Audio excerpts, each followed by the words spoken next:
నువ్వు తెలుసుకో విషయం ఏంటంటే, నీకంటూ ఒక రోజు వస్తుంది.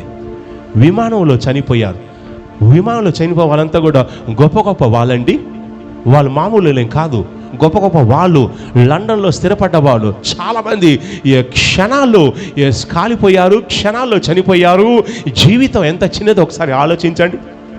దేనికోసమైతే నువ్వు ప్రయాసపడుతూ దేవుని నిర్లక్ష్యం చేస్తున్నావో అది నిన్ను మోసం చేస్తుంది.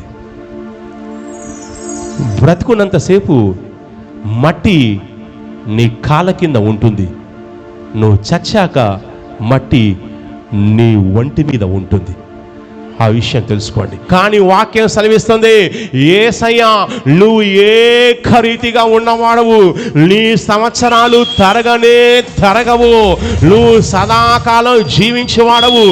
దేవుడు యేసయ్యకు ఏమని వాగ్దానం చేశారంటే, నేను నీ శత్రువులను నీ పాదముల కింద పాదపీఠంగా చెయ్యి వరకు నా కుడి పార్శ్వమున కూర్చుండుమని తండ్రి అయిన దేవుడు కుమారునితోనే చెప్పాడు. ఏ దూతలతో ఆయన సెలవీయలేదు.